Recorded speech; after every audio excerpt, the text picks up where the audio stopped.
Good morning, friends. Welcome back to Enrichment. Today, what we're going to do is we are going to continue with our engineering design process. So for homework, you completed your Explore step of the engineering design process and part of the model step. So what you've done is you've come up with different solutions to the problem of keeping our ice pops cold. And with those solutions, you've come up with different sorts of ideas that you can use to create a device that can keep our ice pop cold when we don't have a freezer, we don't have an ice cooler, and we don't have additional ice. So what we're going to do today and tomorrow is we're actually going to take those materials that we have in our home that we thought would make great insulators that could reflect the sun's light, and we're going to put them together to make that device that can keep our ice pop cold.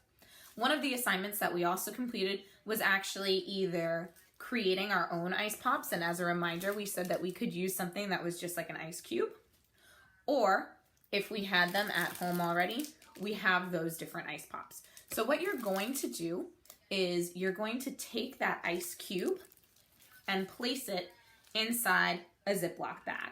If you don't have a Ziploc bag, you can use a bag from the grocery store, a plastic bag, just something that if our ice pop does start to melt or our ice cube does start to melt, it's not going to do that on our device that we've created. If you have an ice pop that looks like this, what you're going to do is you're going to open the baggie that it came in and you're going to place it inside a Ziploc bag just so that you can observe any of the changes to that ice pop more easily than if it were in this bag. So you're going to take your ice pop, and once again, you're just going to place it in a Ziploc bag, okay?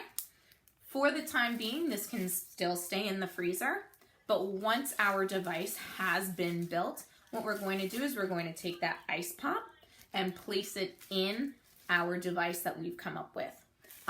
And I realize that it might not be perfect weather conditions. We've been having a lot of rain recently, and it might not be a hot, sunny day like it's mentioned in our story.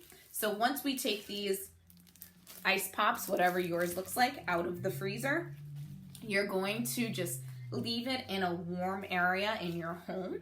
If the weather's not cooperating, but it's sunny out, so if it's cold out, but it's sunny, you can put it in your window. If it's really, really cold out, you can put it on your heater if you've got a heater at home. If it's perfect weather conditions, then leave it outside and put it right in the sun.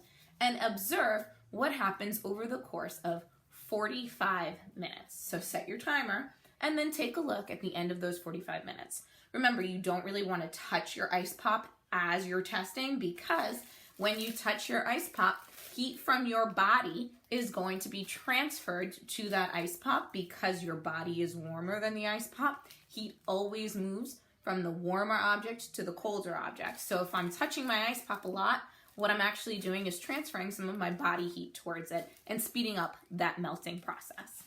Please feel free to reach out to me with any questions. You can reach me by email or on whatever platform your homeroom teacher or your classroom teacher has sent this video out on. So it might be Seesaw, it might be Schoology, it might be through a class webpage.